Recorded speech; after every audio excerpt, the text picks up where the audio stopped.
নমস্কার, কেমন আছেন সবাই? আজ আপনারা শুনবেন প্রখ্যাত লেখক অভীক সরকারের লেখা ভৌতিক কাহিনী তেলিয়া ভোলা। আজকের গল্পটি নেওয়া হয়েছে লেখকের প্রেতযজ্ঞ ও অন্যান্য এই গল্পের বই থেকে। তাহলে শুরু করছি দ্য স্টোরি হল্টের বিশেষ নিবেদন তেলিয়া ভোলা।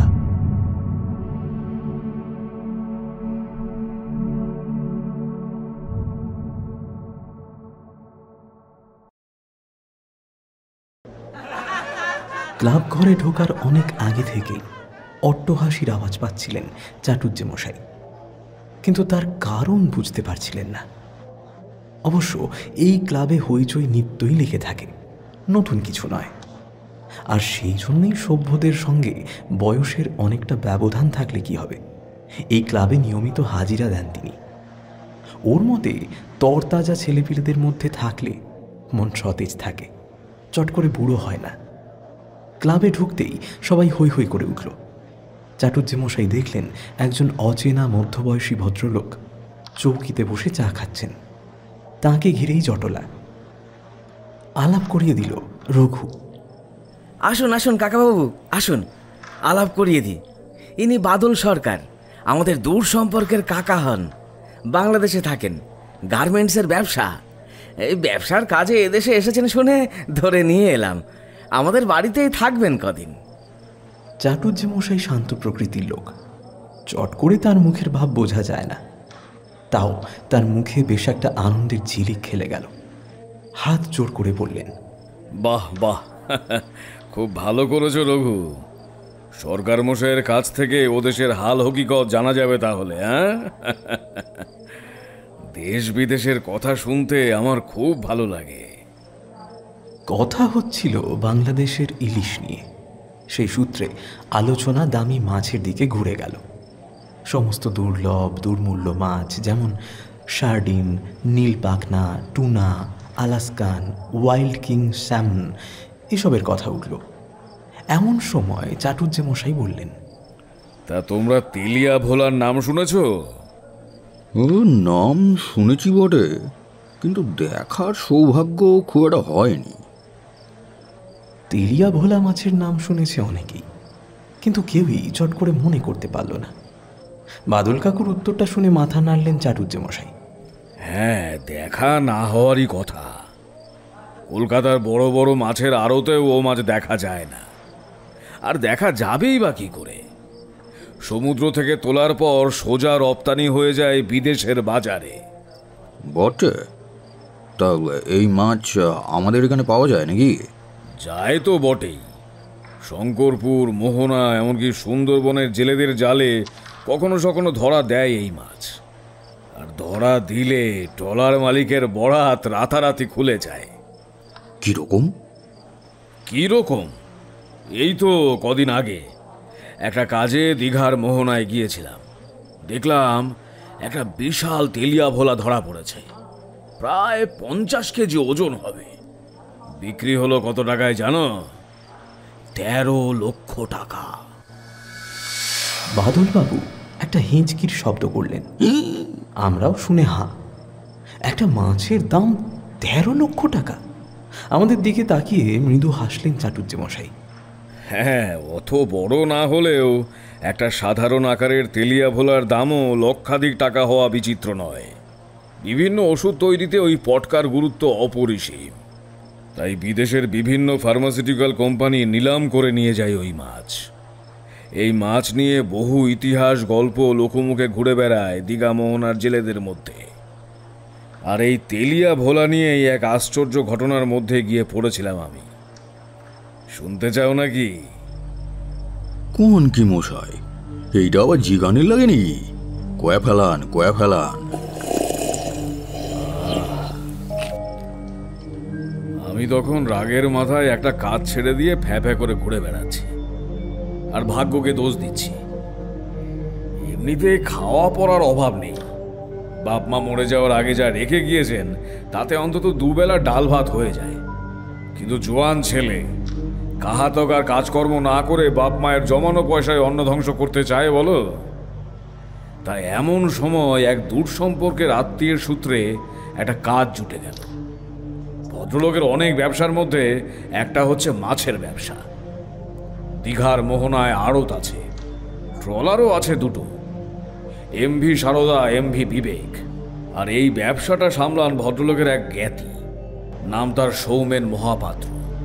ভদ্রলোক সৌমেনবাবুকে একটা ফোন করে দিয়ে আমাকে বললেন কালই রওনা হয়ে যেতে। সৌমেন নাকি খুবই ভালো লোক, লেগে থাকলে নাকি উন্নতি হবে। তা যেদিন মহাপাত্র বাবুর সঙ্গে দেখা করতে যাই সেদিন একটা স্মরণীয় দিন।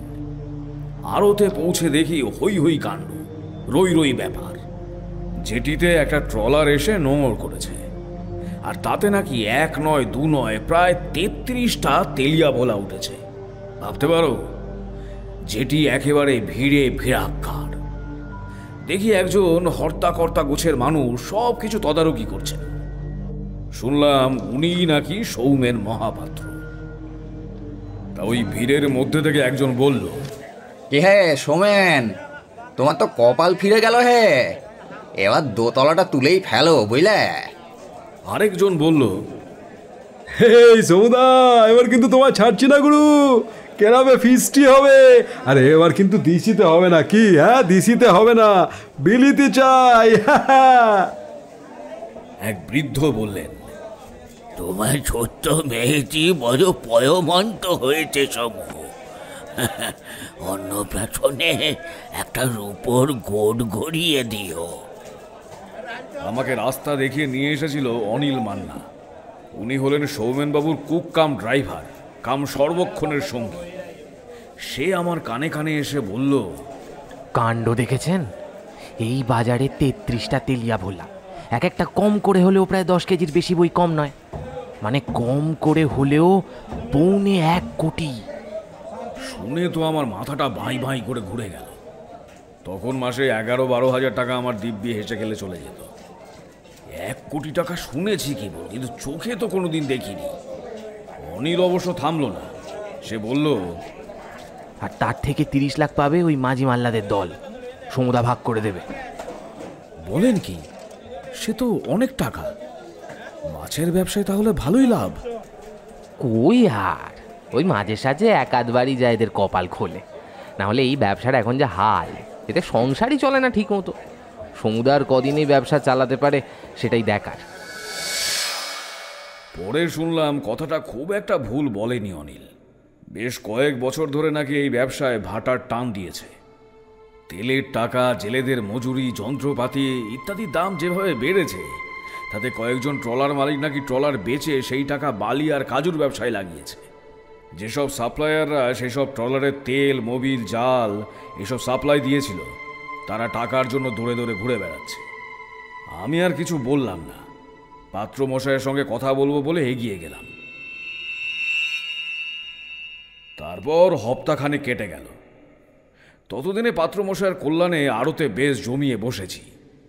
কাজ বলতে ওই খাতা দেখা, হিসেবপত্র ঠিক রাখা, এই সব আর কি। আমার অবশ্য কাজটা ধরে নিতে বেশ অসুবিধা হয়নি। একই কমার্সের স্টুডেন্ট, তার উপর কয়েকদিন কলেজ স্ট্রিটে এক পাবলিশারের কাছে একই ধরনের কাজ আমি বেশ করেছি, তাতে আমি পোক্ত হয়ে উঠেছিলাম। তবে আশ্চর্য লাগছিল ওই পাত্রমশাইয়ের সঙ্গে মিশে। কঠিনে কোমলে মিশেল এমন লোক আজকাল আর পাওয়া যায় না বললেই চলে। কাজের জায়গায় যেমন কড়া, তেমনি কর্মচারীদের প্রাণ দিয়ে ভালোবাসেন। তাঁর দৃষ্টি সব দিকে ঘোরে। কাজে ফাঁকি দিয়ে পার পাবে এমন কেউ এ পাড়ায় নেই। আর এই ব্যবসার একেবারে খুঁটিনাটি সব মুখস্থ। দাদন দেওয়া থেকে আরম্ভ করে আড়ত, বাজার সামলানো, এই সব পাত্রবাবু একাই সামলান। তা সেদিন পাত্রমশাইয়ের মেজাজ দিব্যি শরীফ ছিল। কয়েকদিন আগে ব্যাংকে তেলিয়া ভোলা বেচার টাকা ঢুকেছে, তাই কাল পাত্রমশাইয়ের পাড়ার ছেলেপেলের দল মদে মাংসে মোৎসব করছে বেহুদ্দ। বলা বাহুল্য, আমিও সেই প্রসাদ থেকে বঞ্চিত হইনি। সকাল থেকে তাই মাথা টিপ টিপ করছে আর হাই উঠছে। আর আমার সঙ্গী ছিল অনিল, তারও অবস্থা খুব একটা সুবিধার নয়। চোখ তার এখনো লাল হয়ে আছে। বলতে নেই, এই কদিনে অনিলের সঙ্গে খুব ঘনিষ্ঠ হয়ে উঠেছিলাম। বেশ হাসি খুশি ছেলে, এখানেই বাড়ি। পাত্রমশায় লতায় পাতায় কিরকম আত্মীয় হয় যেন। তা অনিল বলল, সমুদা, তোমার মাঝিরা সব গেছে কই? আরও তো ফাঁকা দেখছি। কাল যা গিলেছে বেটারা, দেখ গিয়ে পড়ে আছে কোনো আঘাটায়। কিন্তু তাতে তোর কি? তা কত টাকা পেলো তোমার মাঝিরা? এই সেটা তোকে বলতে যাবো কেন রে? তোর কি চোখ টাটাচ্ছে নাকি? আহা, বলোই না। খারাপ পাইনি, এটুকুই বলতে পারি।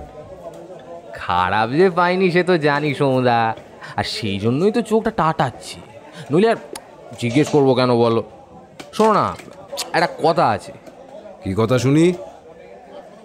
আমাকেও একবার ট্রলারে তুলে দাও না। তেলিয়া ভোলা উঠলে অন্তত কিছু টাকা তো পাবোই, বলো। প্রস্তাবটা এত আকস্মিক যে আমরা সবাই একটু হক চকিয়ে গেলাম। পাত্রমশাই বললেন, তা হঠাৎ করে তোর এরকম বেয়ারা শখ হলো কেন শুনি? অনিল সলজ্জ মুখে যা জানালো সে এক ভারী রোমান্টিক কাহিনী। অনেকদিন ধরে এই বাড়িতে অনিলের বিয়ের কথা চলছে। তা গত সপ্তাহে অনিল বন্ধু বান্ধবকে নিয়ে মেয়ে দেখতে গিয়েছিল কাঁথির এক সম্ভ্রান্ত পরিবারে।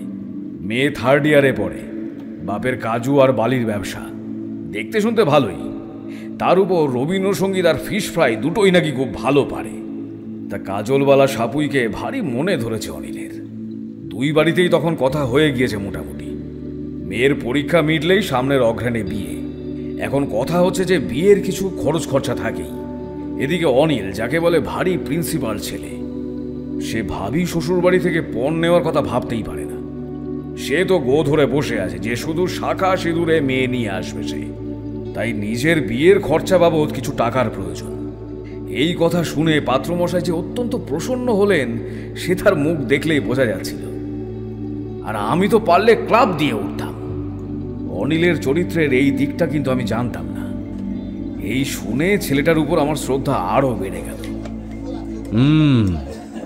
কথাটা তো খারাপ বলিসনি বাপধন, কিন্তু সমুদ্রে যাওয়ার তো অনেক হ্যাপা, জানিস তো সব। এমন করে বলছো যেন আমি ওই ভবর মতো সবুরে ছেলে। আমার বাপের যে এককালে একটা ছোট ট্রলার ছিল, আর তাতে করে যে আমি সমুদ্রে মাছ ধরতে যেতাম, সে কি তুমি জানো না? আহা, তা কি আর জানি না বাবু। তোর বাপ সুনীল কাকাকে এই পাড়ায় কে না চেনে। তবে কথাটা হচ্ছে, তুই তো সমুদ্রে বেশি গভীরে যাসনি, কাছে পিঠেই গিয়েছিস। মানে কথাটাকে অন্যভাবে নিস না। সুনীলদার ট্রলার তো বেশি গভীর সমুদ্রে যাওয়ার মতো ছিল না। এদিকে তেলিয়া ভোলা কিন্তু যাকে বলে একবারে গভীর জলের মাছ। যেখানে পাওয়া যায় সেখানে যেতেই লাগে দিন দুয়েক, আসতেও তাই। অত দিনের ধকল কি তুই নিতে পারবি? পারবো না কেন? সমুদ্রে যাওয়ার অভ্যেস তো আছেই। আর কয়েকদিন ঝালিয়ে নিলে ব্যাপারটা সড়বড় হয়ে যাবে। আর ভব তো থাকছে সঙ্গে, বিপদে পড়লেও গার্ড দেবে আমাকে। দুজনে মিলে একটা ট্রিপ করে আসি না সমুদা? আমি তো হ্যাঁ, পাত্রমশাইও তাই। তারপর সবাইকে চমকে দিয়ে হেসে উঠলেন তিনি। সাব্বাস অনিল, সাব্বাস, বেড়ে বলেছিস কথাটা ভাই। ভবর মতো কলকাতার বাবু, যে কিনা পুকুর আর সুইমিং পুল ছাড়া সাঁতার কাটেনি কোথাও, আর গঙ্গা পারাপারের জন্য লঞ্চে চড়া ছাড়া অন্য কোনো ভেসেলে চড়েনি, সে নাকি যাবে তেলিয়া ভোলা ধরতে? হ্যাঁ, আহা, সমুদ্রে মাছ ধরতে যাওয়া কি আর এমন কঠিন কাজ? ওই দীঘা মন্দারমণিতে আউটিং করতে আসার মতোই সহজ, তাই না রে? তা নয় গো দাদা, আসলে ও থাকলে একটু ভরসা পায়। তুমি তো জানোই ও কতবার আমাকে বিপদ আপদ থেকে বাঁচিয়েছে। কথাটা যে মিথ্যে তা নয়, আবার পুরোপুরি সত্যিও নয়। ব্যাপারটা খুলে বলা দরকার। জানি না তোমরা জানো কি না, আমার একটা অদ্ভুত ক্ষমতা আছে। আমি যদি কারো খুব ঘনিষ্ঠ বন্ধু হই বা কারো ব্যাপারে খুব চিন্তা করি, তাহলে তার কোনো আসন্ন বিপদের ছায়া আমার মনের চোখে ভেসে ওঠে। তা অনিলের সঙ্গে আলাপ পরিচয়ের কয়েকদিনের মধ্যেই ওকে একবার বলেছিলাম আমি যে আগুন থেকে সাবধান থাকতে। আর ওই একই দিনে ওর পায়ের উপর জ্বলন্ত স্টোভ পড়ে অনেকটা পুড়েও যায়। সেই থেকেই দেখেছি যে আমার উপর একটা আলাদা বিশ্বাস হয়েছে ওর। প্রায়ই কোনো গুরুত্বপূর্ণ কাজে বেরোবার আগে আমাকে একবার জিজ্ঞেস করে যায় যে যাওয়াটা শুভ হবে কিনা, বা হঠাৎ করে জিজ্ঞেস করে যায় যে ওর মায়ের নাকি বাঁ চোখ নেচেছে, সেটা ভালো না খারাপ। আমি যতই বোঝাই যে এসব কুসংস্কার, এতে মাথা ঘামানো মানে মনকে দুর্বল করা। ছেলে কিছুতেই শোনে না এইসব কথা। এরকম আরো ছোটখাটো কিছু ঘটেছে, তাতে আমার উপর ওর বিশ্বাস দিনে দিনে আরো বেড়েছে। বাজে কথা রাখ অনিল, ছেলে মানুষের মতো বায়না জুড়িস না। আরে মাঝি হওয়া কি মুখের কথা? কত রোদে পুড়তে হয়, নোনা জলের গন্ধ গায়ে মাখতে হয়, দিক চিনতে হয়, স্রোত চিনতে হয়, রাতের আকাশ চিনতে হয়, মোহনার বাঁক চিনতে হয়, তবে গিয়ে না একজন ভালো মাঝি তৈরি হয়। আরে ভবর তো পুকুরে মাছ ধরার অভিজ্ঞতাই নেই, আর আমি ওকে ভেসেলের সঙ্গে তেলিয়া ভোলা ধরতে পাঠিয়ে দেবো? এই আমার কি মাথা খারাপ হয়েছে নাকি? একটা অঘটন ঘটলে তার দায় কে নেবে? কথাটা খুব আঁতে লেগেছে বুঝলে।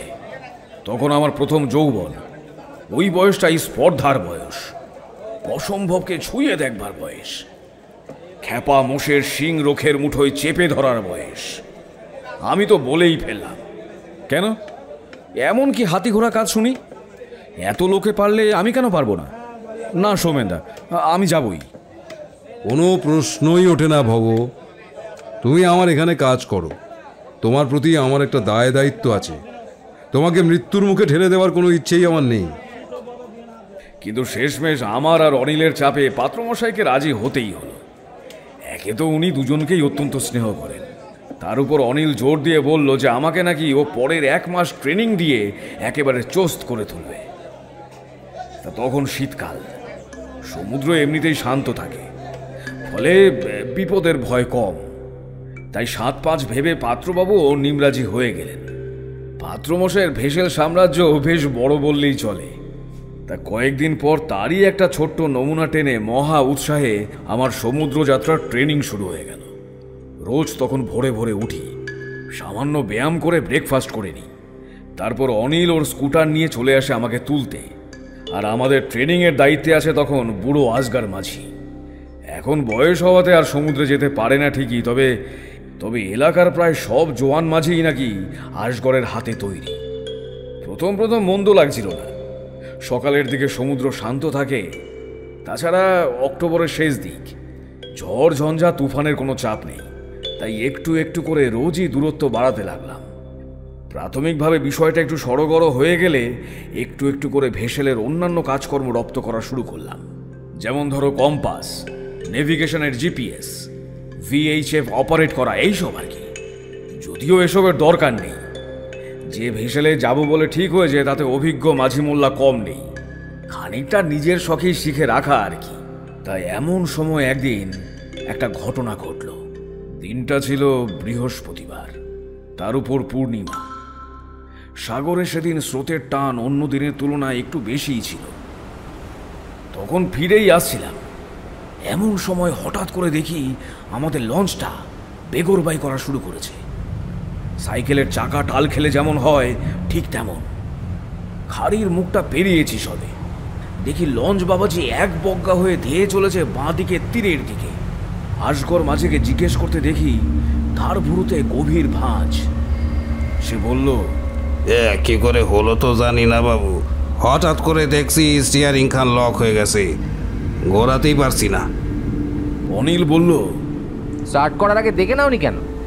এতক্ষণ তো সব ঠিকঠাকই ছিল বাবু, দিব্যি তো ঘুরে এলাম, কোথাও কোনো গড়বড় দেখলেন? হঠাৎ করে কি যে হলো। কথাটা কিন্তু মিথ্যে নয়। এদিকে হঠাৎ করে দেখছি যে খাড়ির জল একদম শান্ত হয়ে গেছে, বিন্দু মাত্র ঢেউ নেই। একটু আগেও আকাশে পাখিদের ওড়াউড়ি নজরে আসছিল, এখন দেখছি সেটাও নেই। চারিদিকে একটা অস্বস্তির ভাব। তা আস্তে আস্তে ভেসেলটা তীরে গিয়ে ভিড়ল। আজগর নৌমর ফেলল, তারপর বিরক্ত হয়ে কল কবজা নেড়ে ঘেটে দেখতে দেখতে বলল, চিন্তা করবেন নি বাবু, এ ভেসেলের নারী নক্ষত্র সব আমার চেনা, একটুখান টাইম দেন, সব ঠিক হয়ে যাবে। চলো অনিল, আশপাশটা একটু হেঁটে আসি। আজগর মাঝি যতই বলুক, আমার মনে হচ্ছে এই জিনিসটা ঠিক হতে একটু টাইম নেবে। আজগর মাঝি একটা তক্তা পেতে দিল ঘাট অবধি। সেটা বেয়ে আমি আর অনিল নেমে এলাম সেই নোনা আঘাটায়। আমরা চারিদিকটা চেয়ে একটু অবাকই হলাম। সমুদ্রের ধার ঘেঁষে এত ঘন ঝাউবন চট করে চোখে পড়ে না। বোঝাই যাচ্ছে যে এদিকে লোকজন খুব একটা আসে না। অনিল তো ঝাউবন কেয়া ঝোপ এসব ঠেলে ভেতরে ঢোকার চেষ্টা করছিল। আমি তখন বললাম, আরে কি করছো কি? ওর মধ্যে সাপ খোপ থাকতে পারে, কি দরকার যাওয়ার? এখন শীতকাল শুরু হয়েছে বাবু, সাপ খোপের ভয় নেই। আর তুমি শহুরে লোক, তোমাদের ওসবে ভয় থাকতে পারে। আমরাই জলাবাদার লোক, এসব নিয়ে আমাদের সংসার, এসবে আমাদের ভয় পেলে চলে? কি আর করা, অগত্যা লোকটার পিছু নিতেই হলো। ঝোপঝাড় ঠেলে মোটামুটি মিনিট 10 হাঁটার পর জঙ্গল তখন একটু পাতলা হয়েছে। একটা আশ্চর্য জিনিস নজরে এলো। সেটা আর কিছুই নয়, একটা ভাঙাচোরা মন্দির। উচ্চতাও সেরকম বেশি নয়, 1.5 মানুষ সমান হবে, তাই বাইরে থেকে সেরকম নজরে আসেনি। মন্দিরটা পাথরের তৈরি, লাল রঙের পাথর। নোনা হাওয়ায় এমনিতেই বাড়িঘর খুব বেশি টেকে না, এরও তাই অবস্থা। চূড়া ভেঙে পড়েছে, দেওয়াল তো ধসে পড়ছে। ওসব দেখে বোঝাই যায় যে শেষের দিন খুব বেশি আর দূরে নয়। তা অনিল বলল, এখানে ওই জঙ্গলের মধ্যে মন্দির? আশ্চর্য ব্যাপার তো। আশ্চর্যের কি আছে, এমন কত ভাঙাচোরা মন্দির ছড়িয়ে ছিটিয়ে আছে বাংলার গায়েগঞ্জে, এটাও সেরকম একটা কিছু হবে। ব্যাপারটা এত সহজ নয় ভব। এই মোহনা, খাঁড়ি আর তার আশেপাশে এলাকা, এর ইঞ্চি ইঞ্চি আমাদের চেনা। আর দীঘা মন্দারমণিতে আজকাল এত ট্যুরিস্ট আসে যে ফাঁকা জায়গা বিশেষ নেই বললেই চলে। আমাদের নজর এড়িয়ে একটা পুরনো মন্দির এখানে রয়েছে, আর আমরা লোকাল লোকজন তার খবর রাখি না। কিছু তো একটা গড়বড় আছে। তা বলতে বলতেই অনিল মন্দিরটার দিকে এগিয়ে গেল। আমিও গেলাম পিছন পিছন। গিয়ে দেখি মন্দিরটার হাল দূর থেকে যতটা ভেবেছিলাম তার থেকে অনেকটা বেশি খারাপ। ঝুরঝুরে দেওয়ালে টোকা দিলেই পাথর খসে যাবে এরকম অবস্থা। তা দেখে মনে হয় কোনো অতি বৃদ্ধ প্রপিতামহী শেষ শীতের অপেক্ষায়। একটা ঝড় এলেই সব ভেঙে চুরে শেষ হয়ে যাবে। অনিলের ভুরু কুচকানো ভাবটা যায়নি। সে এদিক ওদিক তাকিয়ে বলল, আশ্চর্য, কিন্তু অবাক কাণ্ড। কেন, আবার কি হলো? কিছু না বলে মাটির দিকে আঙুল দিয়ে দেখালো সে। দেখি মাটিতে এদিক ওদিক ছড়ানো আছে কিছু কড়ি আর ধানের ছড়া, সবকটা দিয়ে সিঁদুর লাগানো। একটু খুঁজে পেতে পেলাম একটা কলা পাতা, আর শেষ হয়ে যাওয়া 2টো ধূপের কাঠি, একটা মাটির প্রদীপ, ছোট ধুনুচি, এইসব খুঁজে পাওয়া গেল আর কি। এবার আমার ভুরু কুচকানোর পালা। মানে এখানে নিয়মিত পুজো হয়? এ তো সত্যি অদ্ভুত ব্যাপার। এই নিরালা নির্জনে কে আসে পুজো দিতে? ব্যাপারটা আমার খুব একটা সুবিধের লাগছে না ভব। আর একটা জিনিস লক্ষ্য করেছো, এমন নয় যে নিয়মিত এখানে পুজো হতো, রিসেন্টলি শুরু হয়েছে। কথাটা সত্যি, যেখানে নিয়মিত পুজো হয় তার একটা লক্ষণ থাকে। তেল সিঁদুর দিয়ে লেপা মূর্তি, প্রচুর পুরনো প্রদীপ, একটা ঢিবির মতো জায়গা যেখানে ধূপকাঠি গোজা থাকে, বাতাসে ধূপধুনোর গন্ধ, ইতিউতি ছড়িয়ে থাকা ফুল বেলপাতা, এইসব। এখানে সেসব কিছুই নেই। এমনকি যে প্রদীপ আর ধনুচি পড়ে আছে সেগুলো রীতিমতো নতুন। এই নির্জন জায়গায় এমন একটা ভাঙাচোরা মন্দির, সেখানে আবার পুজোর সামগ্রী। বাপু, আমার ভালো ঠেকছে না। এখন ফেরা যাক, পরে না হয় লোকজন নিয়ে আসা যাবে। এতক্ষণে আসগার মাঝি নিশ্চয়ই স্টিয়ারিং সারিয়ে ফেলেছে। আমি চারিদিক তাকিয়ে দেখলাম। তোমরা তো জানো যে আমার একটা আশ্চর্য ক্ষমতা আছে। কোথাও কোনো অলৌকিক কিছু ঘটলে আমার ষষ্ঠেন্দ্রিয়তে ধরা পড়ে।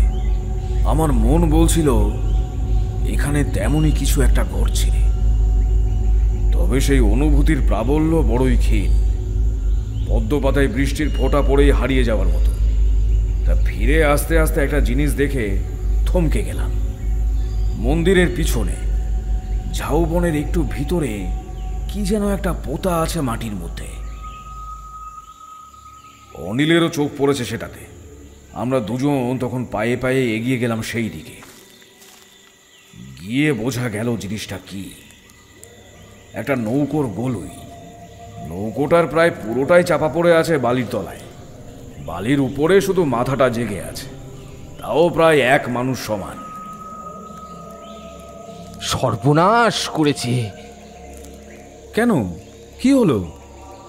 যে নৌকোর গলুই এত বড়, সে তো বিশাল বড় নৌকো, কম করে 30-40 জনের ভেসেল। আমি প্রথমে বুঝলাম না যে এতে সর্বনাশের কি আছে। অনিলই তখন ব্যাখ্যা করে বোঝালো, নৌকোর গোলই দেখে বোঝা যায় যে নৌকোটা কত বড়। এই যেমন অনিল বুঝেছে, কিন্তু গোলই দেখে এও বোঝা যায় যে এ নৌকো হাল আমলের নয়, পুরনো কালের, অনেক অনেক পুরনো। তা আমি জিজ্ঞেস করলাম যে কত পুরনো। আগেকার দিনে যেমন পালতোলা নৌকো ভেসে বেড়াতো এই নদীতে, সাগরে, ঠিক তেমন।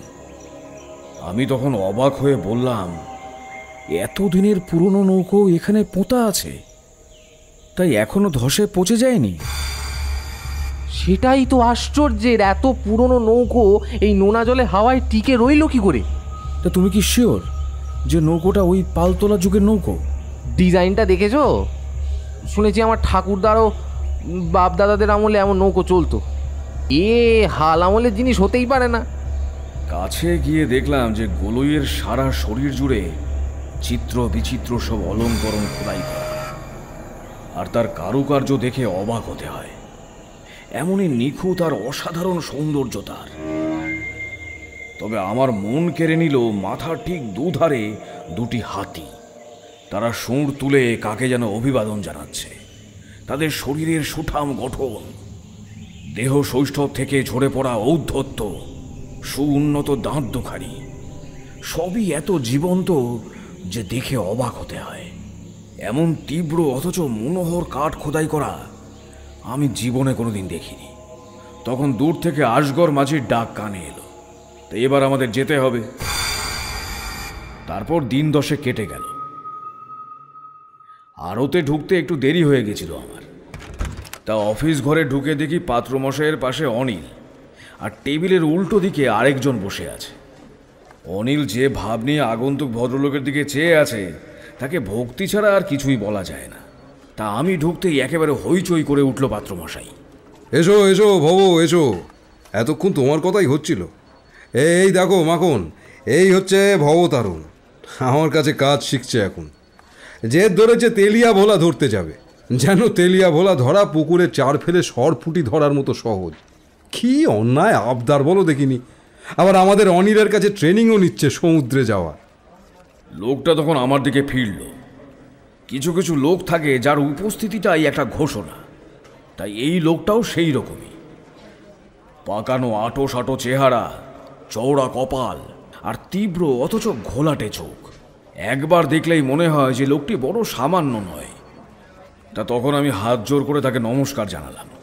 লোকটিও প্রতি নমস্কার করে বলল, আমার নাম মাখন, মাখন মাঝি।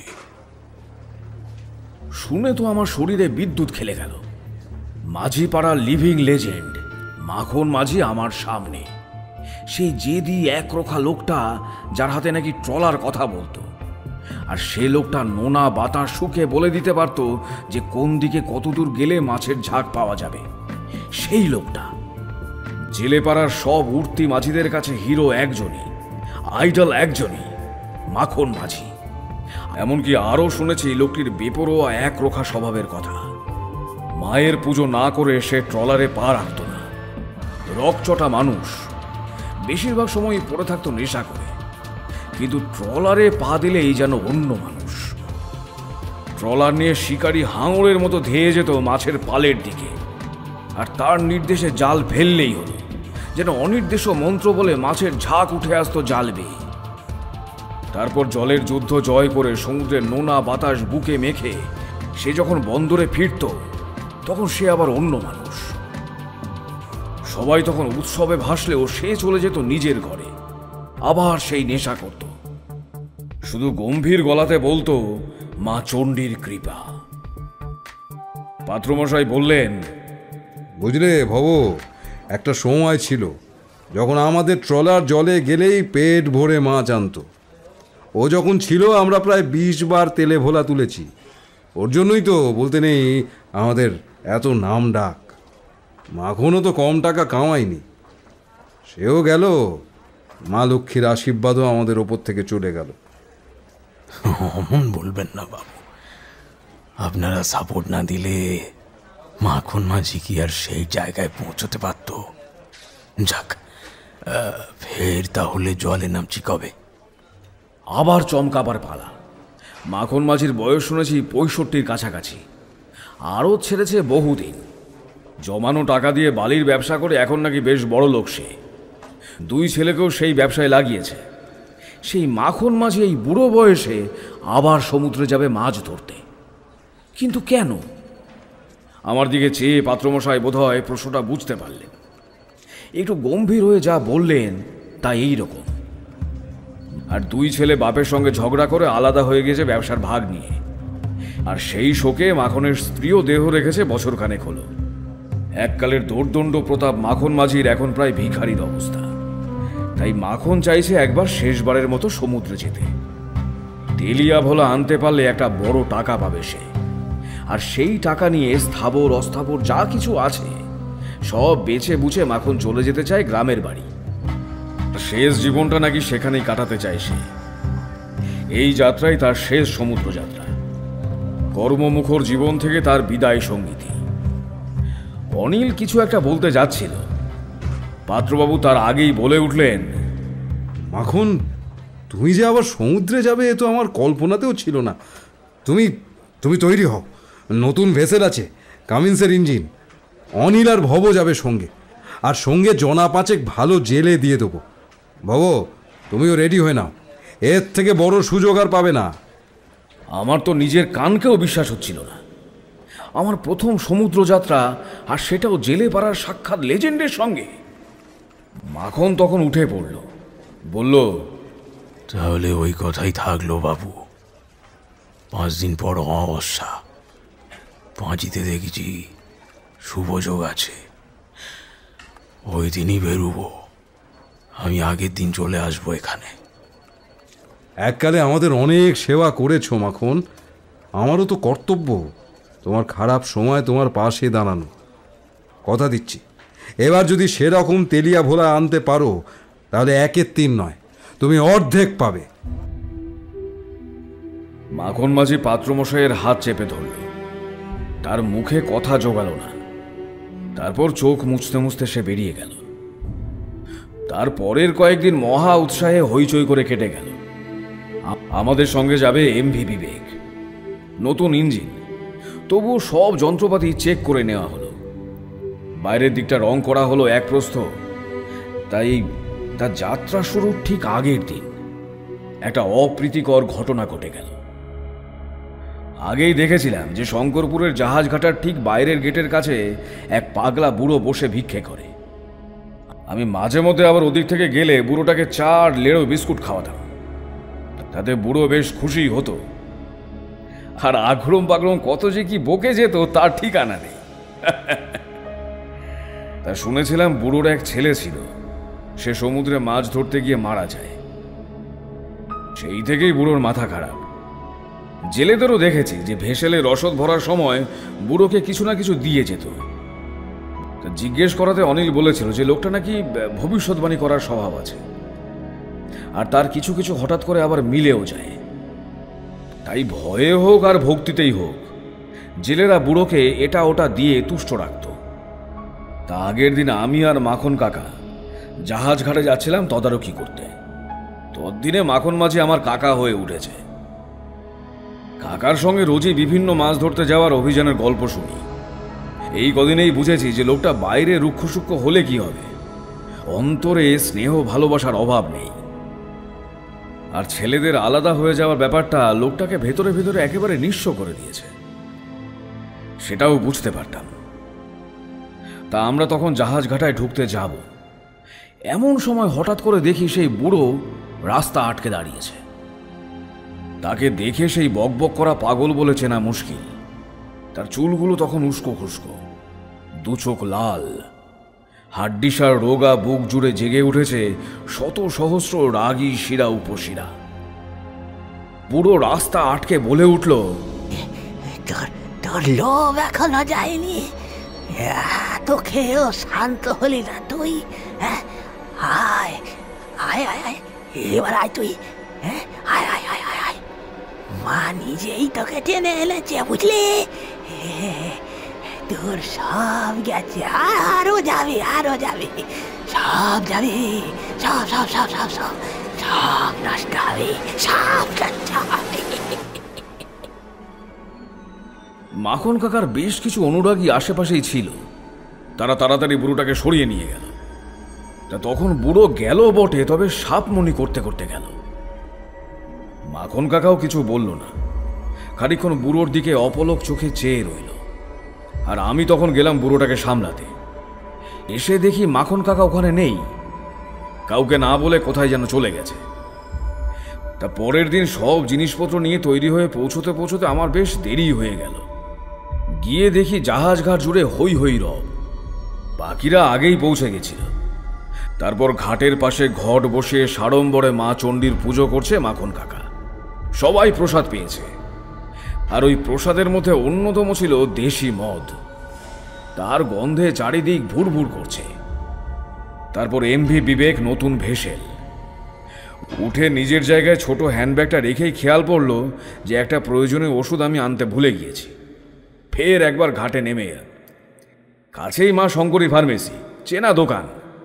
তো দোকানি ওষুধটা আমায় প্যাক করে দিয়ে বললেন, এই প্রথমবার সমুদ্রে যাচ্ছ ভাই, মায়ের আশীর্বাদটা নিয়ে গেলে পারতে, বুঝলে? কথাটা বেশ মনে লাগলো। তাই একবার পুজোর জায়গাটা আমি দেখতে গেলাম। আর গিয়েই মনে হলো আমার পা দুটো কে যেন মাটিতে আটকে দিয়েছে। ঘাটের চারপাশে ছড়িয়ে ছিটিয়ে আছে সিঁদুর লাগানো কড়ি, ধানের ছড়া, শেষ হয়ে যাওয়া ধূপের কাঠি, নতুন মাটির প্রদীপ আর ছোট ধুনুচি। যখন ফের জাহাজে উঠলাম তখনও বোধহয় আমার ভুরু কুঁচকে থাকবে। মাখন কাকা তখন জিজ্ঞেস করলেন, কি ব্যাপার বাবু, কিছু নিয়ে চিন্তায় আছো মনে হচ্ছে? ভয় পাচ্ছ না তো? মাখন কাকাকে আশ্বস্ত করতে করতেই দেখলাম ভেসেল নড়তে শুরু করেছে। মাঝিরা উল্লাস ধ্বনি করে উঠল। আমি একবার মা ভবতারিণীর নাম নিয়ে হাত জোর করে মাথায় ঠেকালাম। আমাদের ট্রলার জল কেটে এগোতে লাগল। স্টিয়ারিংয়ে মাখন কাকা, বাকিরা কেউ ডেকের উপরে, কেউ বা আবার ইঞ্জিন ঘরে ব্যস্ত। আস্তে আস্তে দেখলাম ট্রলার একটা সরু খাড়িতে ঢুকেছে। এটা বোধহয় সমুদ্রে যাওয়ার চালু রুট নয়, কারণ বাকিদের দেখলাম মুখ চাওয়াচাই করতে। দুজন মাঝি এসে মাখন কাকাকে কি যেন একটা বলল। মাখন কাকা উত্তর দিতে দুজন ফের নিজের কাজে চলে গেল। আমি তখন মাখন কাকার কাছে গেলাম।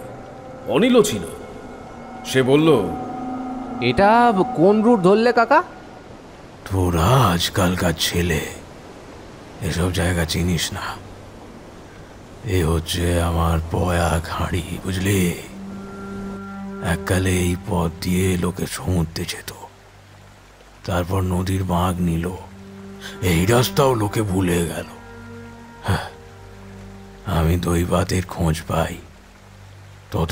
যতবার এই রাস্তা দিয়ে গেছি ততবার আমার ট্রলার কাঁড়ি কাঁড়ি মাছ নিয়ে ফিরেছে।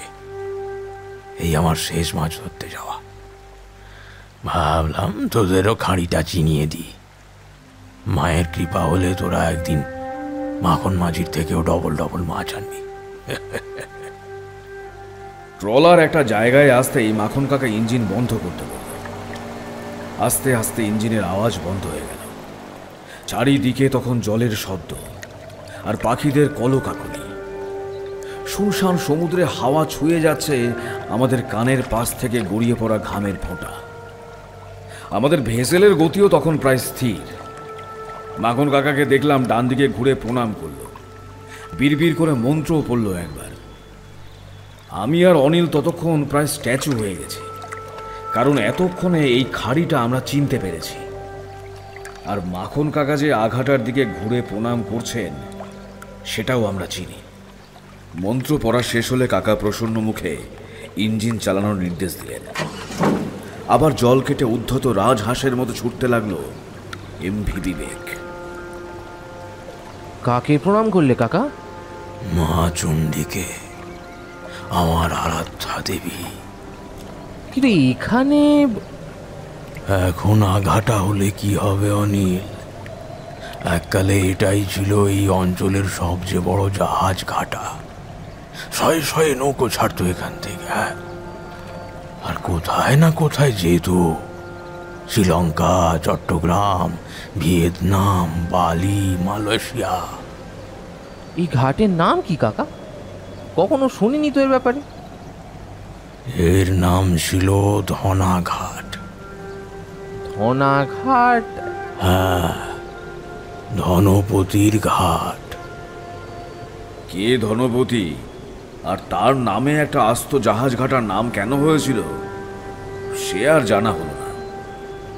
একটু পরেই আমরা সমুদ্রে গিয়ে পড়লাম। ভেসেল ছেড়েছে প্রায় 9 ঘন্টা হতে চলল। সারাদিনে ঘটার মতো কিছুই ঘটল না, তবে মাছ পাওয়া গেল প্রচুর। আমি শহরের ছেলে, এসবের অর্ধেক মাছ আমি চোখেই দেখিনি কখনো। মাঝিদের মধ্যে বেশ একটা খুশির আবহাওয়া। আমি শুধু দেখছিলাম মাখন কাকাকে। এত সাবলীলভাবে অনায়াসে ট্রলার চালাচ্ছিল মাখন কাকা। অলস বাতাসে ভেসে বেড়াচ্ছে বিশাল অ্যালবার্টস। আর এই সমুদ্র যেন হাতের তালুর মতো চেনা লোকটার। যেখানে গিয়ে জাল ফেলতে বলছে সেখান থেকেই প্রচুর মাছ ধরা পড়ছে। কোনো যন্ত্রপাতি নয়, কোনো আধুনিক প্রযুক্তি নয়, স্রেফ অসামান্য ইনটিউশন। 2-1 বার লোকটার কাছে গিয়ে কথা বলার চেষ্টাও করলাম। লোকটা পাত্তা দিল না। ট্রলার সমুদ্রে গিয়ে পড়া ইস্তক লোকটা সেই যে মদ খাওয়া শুরু করেছে তার আর বিরাম নেই। অথচ স্টিয়ারিংয়ের মুঠো এক মুহূর্তের জন্য শিথিল হয়নি। শুধু মুখখানি তার গম্ভীর, আর চোখের কোণে সামান্য লাল। সন্ধে হয়। তোমরা যদি কখনো সমুদ্রে যাও তাহলে দেখবে যে প্রথম দিকে ঢেউয়ের সঙ্গে যুদ্ধটা সয়ে সমুদ্রের গভীরে যাওয়ার পর সমুদ্র খুব শান্ত। আর সে ছিল ভারী মনোরম দিন। মাথার উপর শীতের নির্মেঘ আকাশ, চারিদিকে সুনীল জলরাশি, ইঞ্জিনের গম্ভীর গুঞ্জন, ঢেউয়ের মৃদু উচ্ছ্বাস আর সনসন হাওয়ার শব্দ। এছাড়া আর কোনো শব্দ নেই। মাঝে মাঝে দূর থেকে 2-1টা অন্য ট্রলারও দেখা যাচ্ছে। সন্ধ্যের পর জেলেদের সাথে বসে এটা ওটা গল্প করতে করতে কেটে গেল। মাখন কাকা কারোর সাথে কোনো কথা বলছে না। মাঝে 1-2 বার দেখলাম ডেকের সামনে গিয়ে হাত কোমরে রেখে শূন্য দৃষ্টিতে দূর দিগন্তের দিকে তাকিয়ে থাকতে। একটু পর কাকা আমাকে, অনিলকে আর জেলেদের সর্দারকে ডাকলো। বলল, এভাবে হবে না। এখানে অনেক ভ্যাসেলের ভিড়। তেলে ভোলা এখানে নেই। ওরা নিশ্চয়ই তাড়া খেয়ে দক্ষিণে গেছে। কাল আরো দক্ষিণে যেতে হবে। হ্যাঁ, হেড জেলের নাম আক্রম, সন্ডা গুন্ডা গোছের চেহারা। সে মাথা চুলকে বলল, কিন্তু কাকা, ওরা তো শুনেছি পূবের দিকে বেশি যায়। দক্ষিণে সমুদ্র উত্তাল হবে। এই ভেসেলে অত দূর যাওয়া কি ঠিক হবে? মাখন কাকা কথাটা শুনে একবার শুধু লাল চোখে আক্রমের দিকে চাইল। সেই দৃষ্টি দেখে আমাদের তো বটেই, আক্রমেরও প্রাণ উড়ে গেল বোধ হয়। অত বড় সন্ডা লোকটা তখন পালাতে পারলে বাঁচে। মাখন কাকা ফের চলে গেল ইঞ্জিন রুমে স্টিয়ারিং ধরতে। পরদিন সকালে ঘুম ভাঙলো প্রচন্ড দুলুনিতে। উঠে দেখি দক্ষিণে অনেকটা চলে এসেছি আমরা। এদিকের সমুদ্র অত শান্ত নয়। বড় বড় ঢেউ উঠছে আর ভেসেলটা সাংঘাতিকভাবে দুলে উঠছে। আমাদের ট্রলার এমনিতে বেশ শক্তিশালী হলেও এত দূরের যাত্রার জন্য সঠিক নয়। মাঝিদের মধ্যে যে কানাকানি শুরু হয়েছে সেটাও নজর এড়ালো না। তার পরের 6 ঘন্টা ধরে সমুদ্রের উত্তাল ঢেউয়ের সঙ্গে লড়াই করে এমভি বিবেক চলল আরও দক্ষিণে। ততক্ষণে মাঝিদের কানাকানি প্রায় বিদ্রোহে পরিণত হয়েছে। আমি আর অনিল তাদের বুঝিয়ে পারছি না। ব্যাপারটা হাতের বাইরে যাচ্ছে বুঝতে পেরে অনিল ছুটে গেল মাখন কাকাকে ডাকতে। সঙ্গে গেল আক্রম। মাখন কাকা না থাকলে এই উত্তাল সমুদ্রে স্টিয়ারিং ধরতে একমাত্র ওই ভরসা। মাখন কাকা এসে দাঁড়ালো সবার মাঝে। ততক্ষণে তার চোখ পুরো লাল, চুল উস্কো খুস্কো, পোশাক আলু থালু, চারিদিকে ভয়াল সমুদ্র গর্জনের মধ্যে সে এসে দাঁড়ালো কালান্তক অশনির মতো। এসেই জিজ্ঞেস করলো, কি হয়েছে, এত গোলমাল কিসের? একজন নেতা গোছের জেলে বেশ উগ্রভাবে সামনে এসে বলল, হ্যাঁ, তো তেলে ভোলা করে কি হবে কাকা? মাছ তো ভালোই উঠছে, এরপরেও এত দূর আসার কারণ কি? দেখছো তো সমুদ্রের অবস্থা, দেখছো না? ভেসেল টানতে পারছে না। তোমার মাতলামি আর পাগলামির জন্য সবাই বিপদে পড়বে নাকি? হ্যাঁ, মাখন কাকা কিছু বলল না। শরীরের ডান দিকটা সামান্য বেঁকিয়ে একটা ঘুষি মারল লোকটার চোয়ালে। লোকটা সামান্য উড়ে প্রায় 6 ফুট দূরে ছিটকে গিয়ে পড়ল। আমার শিরদাঁড়া দিয়ে যেন একটা ভয়ের স্রোত নেমে গেল। মাখন কাকার এই রূপ কি কেউ কখনো দেখেছে? চুলগুলো উঠছে যেন আগুনের শিখা, চোখের মনি বড় বড় হয়ে উঠেছে, রগের শিরা ফুলে উঠেছে ক্রোধী কাল সাপের মতো। লোকটা একটানে নিজের জামা ছিঁড়ে ফেলল পরপর করে। আমরা অবিশ্বাস্য চোখে দেখলাম ওই 65 বছরের বুড়োটার সারা শরীরে কিলবিল করছে বেশি। তারা ফুলে উঠেছে ওই দক্ষিণের সমুদ্রের ঢেউয়ের মতো, উন্মত্ত সর্বনাশের মতো, অহংকারী বাসুকির ফনার মতো। আমরা ভয়ার্ত আর বিহল চোখে সেদিকে তাকিয়ে রইলাম। মাখন কাকা একটা অচেনা গলায় বলল, এরপর যেন আর কোনো বাঁদরামি না দেখি, নইলে জলে ফেলে দেব। তোমরা নিশ্চয়ই জানো যে এখানে হাঙর আছে। বাকি মাঝিরা চুপ, আমি আর অনিল তো চুপ। মাখন কাকা ইঞ্জিন রুমে যাবে বলে পিছন ফিরল, আর তখনই আমি আর অনিল আশ্চর্য হওয়ার শেষ সীমানায় পৌঁছে গেলাম। মাখন কাকার পিঠের সমস্তটা জুড়ে দুটো মস্ত উল্কি আঁকা, দুটো উদ্ধত হাতির উল্কি, আর তাদের সুর দুটো এসে মিলেছে কাকার ঠিক কাঁধের কাছে। এই হাতির ছবি আমি চিনি। তাদের বলিষ্ঠ দেহ ভঙ্গিমা, উদ্ধত সুর, সুউন্নত দাঁত, এসব আমরা দেখেছি কদিন আগেই।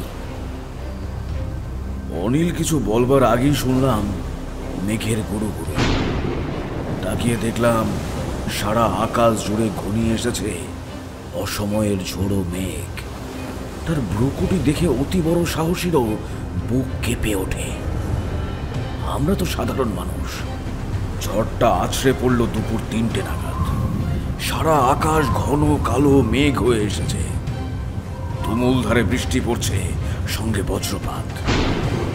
মনে হচ্ছে যেন সর্বগ্রাসী হাহাকারের বুক ছিঁড়ে দিচ্ছে শেষ নাগের রুদ্ধ ছোবল। সমুদ্রের জল ফুঁসে উঠেছে অচেনা রাহুর মতো। ঢেউয়ের মাথায় আমাদের ভেসেল এমন ভাবে দুলছে যেন মোচার খোলা। সমুদ্রের উন্মত্ত অনবরত ঢেউ ডেকের উপর আছড়ে পড়ছে। সবকিছু ওলট পালট তছনছ হয়ে গেছে। জাল ধরে রাখা যাচ্ছে না। জাল বাঁধার হুইলের স্ট্যান্ড থরথর করে কাঁপছে। একবার একটা দমকা হাওয়া ঝাপট মারতে ট্রলারের কেবিনের কাঁচগুলো ঝনঝন করে বেজে উঠল। কিন্তু মাখন কাকার কোনো ভ্রুক্ষেপ নেই। লোকটা যেন এক হাতে লড়াই করতে নেমেছে সাক্ষাৎ সর্বনাশের সঙ্গে। তার মুঠোয় ধরা স্টিয়ারিং হুইল আমাদের ট্রলারকে এগিয়ে নিয়ে যাচ্ছে ওই ভয়াবহ হাহাকারের দিকে। একটু পরে যেটা শুরু হলো তাকে মহাপ্রলয় ছাড়া আর কিছুই বলা যায় না। মনে হলো কালো আকাশ, আর তার নিচে আরো কুচকুচে কালো জলরাশির মধ্যে আমাদের ট্রলার যেন নিয়তির হাতের খেলনা মাত্র। মাখন কাকা আর আক্রম ছাড়া বাকিরা ভেসেলের পেটের ভেতর গিয়ে লুকিয়েছে। আমি সিঁড়ির ঠিক মুখটার কাছে রেলিং ধরে দাঁড়িয়ে আছি। জানি মৃত্যু হয়তো সামনেই। আমার সারা শরীর ভিজে গিয়েছে। শীতে আর ভয়ে থরথর করে কাঁপছে তখন। তবু বারবার কেন যেন মনে হচ্ছে মরণের এই প্রলয়ঙ্কারী রূপ না দেখে মরলে। চোখের ডান কোণ দিয়ে দেখলাম একটা মস্ত পাহাড়ের মতো ঢেউ এগিয়ে আসছে আমাদের ট্রলারের দিকে। তার সর্বগ্রাসী সর্বনাশে হাঁ দেখে বুঝলাম এবার আর আমাদের নিস্তার নেই। আকাশের মেঘের স্তূপ তখন ঘন কালো ভ্রুকুটি মেলে তাকিয়ে আছে আমাদের দিকে, আর মনে হলো তারা যেন কোনো একটা রূপ নেওয়ার চেষ্টা করছে। কিসের রূপ নিচ্ছে এরা? ভাবতে ভাবতে ঢেউটা আছড়ে পড়ল ট্রলারের উপর, আর আমাদের ভেসেলটা জলে সম্পূর্ণ ডুব দিয়ে উঠল।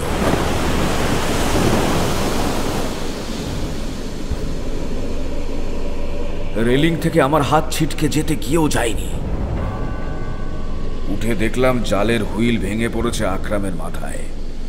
বোঝার বাকি রইল না আমাদের ট্রলার আর মাখন মাঝের নিয়ন্ত্রণে নেই। বাকি জেলেরাও বোধহয় সবাই জ্ঞান হারিয়েছে। সলিল সমাধির হাত থেকে আর বোধহয় নিস্তার নেই। ঠিক ঠিক এমন সময় হঠাৎ শুনতে পেলাম মাখন মাঝির পৈশাচিক চিৎকার।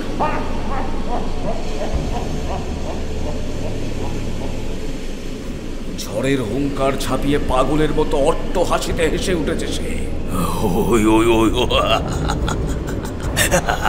ওই ওই ওই জানতাম এখানেই আছে ওরা। ওই ওই দেখো, ওই দেখো তেলে ভোলার ছাদ, দেখো ঢেউয়ের ওপর কেমন নাচতে নাচতে দেখা যাচ্ছে। দেখো দেখো দেখো, হুইল ধর আকরাম, হুইল ধর। আমি জাল ধরতে যাচ্ছি, ধর হুইল ধর। বলতে বলতেই দেখলাম আরেকটা ঢেউ ঝাঁপিয়ে পড়লো ডেকের উপর, আর তারপরে দেখলাম মাখন কাকা আর নেই। অজ্ঞান হওয়ার আগে আকাশের দিকে চোখ গেল আমার। এবার বুঝতে পারলাম আকাশের মেঘের স্তূপ কিসের রূপ নেওয়ার চেষ্টা করছিল। দেখলাম সমগ্র আকাশ জুড়ে কোল পেতে বসা এক আশ্চর্য নারী মূর্তি। মেঘই তার শরীর, মেঘই তার কেশ রাজি, আর দুখানি চোখ যেন স্থির বিদ্যুতে আঁকা। কি আশ্চর্য ভয়ঙ্কর সুন্দর তার অবয়ব, যেন এই সমস্ত বিশ্ব চরাচর তার কোলে আসন পেতে বসেছে। সৃষ্টি স্থিতি বিলয় সবই তার ওই বদ্ধ জমাট কালো অবয়বের মধ্যে বাধা পড়ে আছে। আর দেখলাম তার দুই হাতে দুটো হাতি। তিনি একবার এক হাতিকে মুখে গিলে ফেলে উগড়ে দিচ্ছেন, আবার অন্য হাতে অন্য হাতিকে ধরে তাকেও গিলে ফেলে উগড়ে দিচ্ছেন। কতক্ষণ এই আদিম অলৌকিক দৃশ্য দেখতাম জানি না। আমার শরীরের সমস্ত শক্তি তখন নিঃশেষ প্রায়। চোখের সামনে মৃত্যুর ভারী পর্দা নেমে আসছে। সারা চৈতন্য জুড়ে মরণের পদধ্বনি। আমার চোখ বুঝে নেমে এসেছে শেষের সেই অমোঘ ঘুম। আর সেই বুঝে আসা চোখের সামনে আকাশ জুড়ে চলছে সেই অনৈসর্গিক খেলা। চরাচর জুড়ে ব্যাপ্ত এক মোহময়ী মেঘ রমণী তার দুই হাতে ধরা দুই হাতিকে একবার গিলে ফেলছেন, আবার উপড়ে দিচ্ছেন। জ্ঞান হারালাম ঠিক আগের মুহূর্তে। ঘাড় ঘুরিয়ে ভেসেলের অন্যদিকে তাকিয়ে আমি চমকে উঠলাম। যেটা দেখলাম সেটার থেকে অবিশ্বাস্য আর কিছু হতে পারে না। কোন অলৌকিক বলে আমাদের ভেসেলের পিছনে এসে দাঁড়িয়েছে এক অতিকায় পাল তোলা নৌকো, যেন কোনো অতি প্রাচীন ইতিহাসের পাতা থেকে সে উঠে এসেছে। তার বিশাল গোলই থেকে অব্যর্থ হাতে ছেঁড়া কয়েকটা নোঙর দ্রুত এসে গেঁথে গেল আমাদের ভেসেলে। আর এক প্রবল হ্যাঁচকা টানে আমরা ফিরতে লাগলাম উত্তরের দিকে, ঝড়ের উল্টো পথে। আর সেই প্রাগ ঐতিহাসিক নৌকোর গোলইতে আঁকা দুটি হাতির ছবি বিদ্যুতের আলোতে ঝলসে উঠতেই আমি জ্ঞান হারালাম। তারপর আমার আর কিছু মনে নেই। পাখির কিচিরমিচির শব্দ আর রোদের তাপে আমি চোখ খুলে দেখলাম অনেকগুলো উদ্বিগ্ন মুখ ঝুঁকে আছে আমার উপর। সবার আগে পাত্রমশাইকে দেখতে পেলাম। আমার চোখ খুলেছে দেখি তিনি আকাশের দিকে তাকিয়ে একটা প্রণাম ঠুকে দিলেন। আমি ধীরে ধীরে উঠে বসলাম। শরীরের অবস্থা আর কহতব্য নয়। জামা কাপড় ছিঁড়ে ফর্দা ভাই, পায়ের জুতো কোথায় সে কে জানে। সারা গায়ে তখন বিষ ব্যথা। মাথার ডান দিকটা একদম অসাড় হয়ে আছে। বাঁ হাতটা জীবনে আর কোনোদিন নাড়তে পারবো বলে মনে হচ্ছে না। মাথার ডান দিকে তখন তীব্র ব্যথা। আস্তে আস্তে ঘাটটা নাড়ালাম।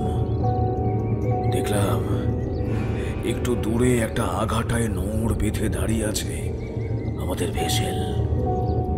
কে বলবে তার উপর দিয়ে এত ঝড়ঝাপটা চলে গিয়েছে। যে অবস্থায় তাকে সমুদ্রে নিয়ে গিয়েছিলাম ঠিক তেমনই দেখাচ্ছে তাকে। সূর্যের আলোয় ঝলসে যাচ্ছে তার উদ্ধত মসৃণ দেহ। পলকাটা হীরের মতোই রোদের আলোয় ঝকঝকে উঠেছে আমাদের এমভি বিবেক। তেমনি বেদাগ উজ্জ্বল নিষ্কলুষ। সবাই ধরাধরি করে তুলল আমাকে। তখন মাথাটা পরিষ্কার হয়েছে সামান্য। জায়গাটা চিনতে পারছি। কেন জানি না মনে হলো এখানেই আসার ছিল আমার। এই গল্পের শেষটুকু জানার জন্য জিজ্ঞেস করলাম, আচ্ছা কাছে পিঠে কোনো মন্দির দেখলেন আপনারা? পাত্রমশাই বোধহয় অন্য প্রশ্ন আশা করেছিলেন, যেমন আমি কোথায়, এখানে কিভাবে এলাম সেসব। তার বদলে মন্দিরের খোঁজ করছি শুনে দৃশ্যতই অবাক হলেন। উনি বললেন, হ্যাঁ, এখানে এসে দেখলাম একটা ছোট মন্দির আছে বটে, কিন্তু সে তো দেখলাম মাটিতে মিশে গেছে একেবারে। কেন বলো তো? উত্তর দিলাম না। তার বদলে পরের প্রশ্নটা করলাম, আচ্ছা আর একটু দূরে একটা মস্ত বড় নৌকো বালিতে পোতা ছিল না? সবাই তখন মুখ চাওয়াচাই করল। পাত্রমশাই বললেন, নৌকো বালিতে পোতা? কই না তো। আমরা তো ট্রলারের জিপিএস সিগন্যাল খুঁজে খুঁজে এখানে এসে দেখি ভেসেল এখানে নোঙর করে আছে। তুমি বালিতে পড়ে আছো অজ্ঞান হয়ে, আর বাকিরা ট্রলারের মধ্যে। সবার ওই একই অবস্থা। সেই থেকে এক এক করে তোমাদের জ্ঞান ফিরিয়ে আনছি আর হাসপাতালে পাঠাচ্ছি। এর মধ্যে গোটা এলাকাটা আমরা ঘুরে ফিরে দেখেও নিয়েছি।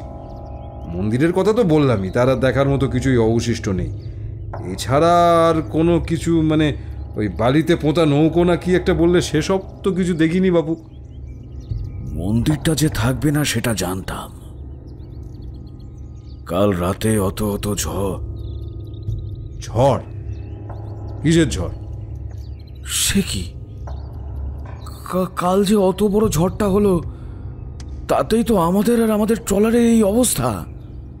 কোন অবস্থা? সেই যে জালের হুইল স্ট্যান্ড ভেঙে। বলতে বলতে এমভি বিবেকের দিকে চোখ গেল আমার। হুইল স্ট্যান্ড যেমন থাকার তেমনই আছে। পাত্রমশাই কানে কানে বললেন, যা দেখেছো সব ভুলে যাও ভব, কারণ তুমি আর তোমার সঙ্গীরাও এই একই কথা বললে কি হবে। এই অঞ্চলে গত 48 ঘন্টার মধ্যে কোনো ঝড় হয়নি। ফলে তোমরা কেনই বা অজ্ঞান হয়ে গেলে, আর আমার ভেসেল এত মাছ নিয়ে কিভাবেই বা এই আঘাটায় ভিড়ল, তার কোনো ব্যাখ্যাই আমার কাছে নেই। আর মাখন কাকা? কোনো খোঁজ নেই গো। লোকটা যেন হাওয়ায় মিলিয়ে গেছে। আমার চোখে যেন ধাঁধা লেগে গেল। তাহলে কাল সন্ধেবেলা যা দেখলাম সব ভুল। অত বিধ্বংসী ঝড়, অত সর্বগ্রাসী দুর্বিপাক, আকাশের মেঘের দিকে ঘটা সেই অপার্থিব অলৌকিক দৃশ্যাবলী, সবই কি মিথ্যে? উত্তরটা পেলাম কয়েকদিন পর। সেসব ঘটনার পর কেটে গেছে প্রায় গোটা কয়েকটা মাস।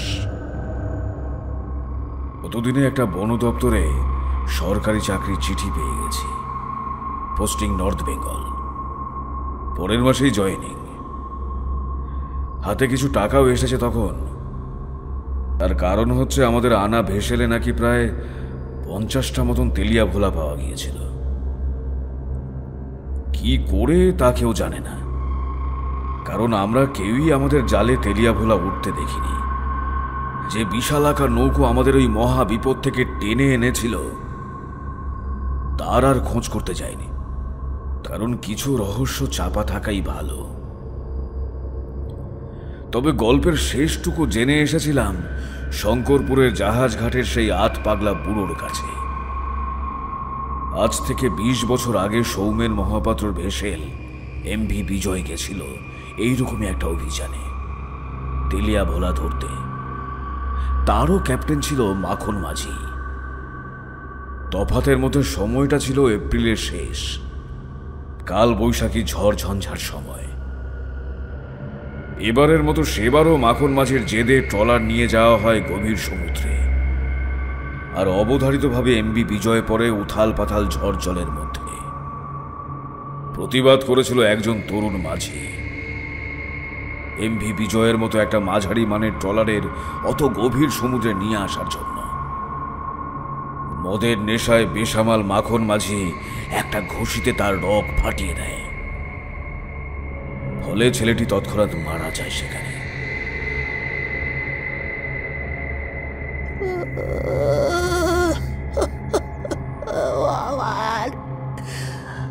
আমার একমাত্র ছেলে ছিল বাবু,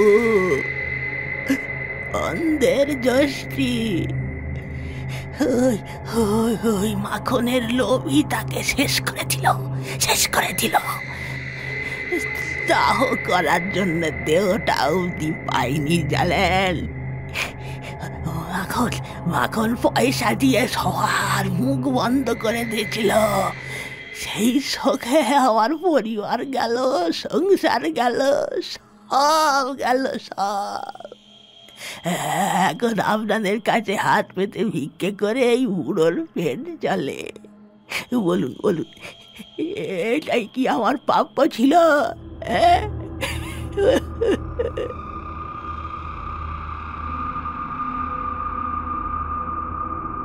বুড়োকে জবাব দিতে পারিনি বটে। কথাটা পাত্রমশাইয়ের কাছে তুলেছিলাম, কথাটা স্বীকার করলেন। বড় পাপ করেছিল মাখন, খুব বড় পাপ। নিজের লোভ চরিতার্থ করতে গিয়ে অন্যের প্রাণ নিয়েছিল। এ পাপের কোনো ক্ষমা নেই ভব। কিন্তু মাখন কাকা তো চণ্ডীর বড় ভক্ত ছিল সৌমেনদা। অমন ভয়ঙ্কর পাপ কি আর দুটো পুজো মন্তরে ধুয়ে যায় বাবা? তিনি তো সবার মা, তিনি সব দেখেন, সব শোনেন, সব জানেন। বুড়ো যত কেঁদেছে, যত কষ্ট পেয়েছে, সে সব গেছে তার কানে। যখন তিনি নিজেই পাপীর শাস্তি বিধান করেন, তখন তার মার থেকে কারো নিস্তার নেই ভব। মা নিজেই ডেকে এনেছিলেন মাখনকে, আর সে শাস্তি সে পেয়ে গেল।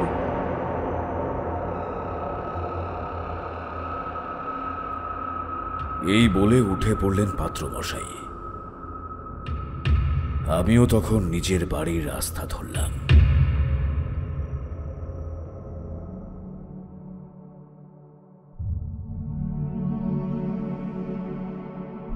আজ আপনারা শুনলেন লেখক অভিক সরকারের কলমে তেলিয়া ভোলা। গল্প পাঠ ও অন্যান্য চরিত্রে আমি কৌশিক। এছাড়াও রয়েছে সায়ন্তন, সৌরিন, মলয় ও সায়নদীপ, আবহ, সায়ন। Poster design Mona Lisa. সমগ্র অনুষ্ঠানটি পরিচালনা করেছেন শুভদীপ ও অন্তরা। লেখক অভিক সরকারকে দ্য স্টোরি হল্টের পক্ষ থেকে ধন্যবাদ জানাই। আরও নতুন নতুন গল্প শোনার জন্য সাবস্ক্রাইব করুন আমাদের চ্যানেল দ্য স্টোরি হল্ট।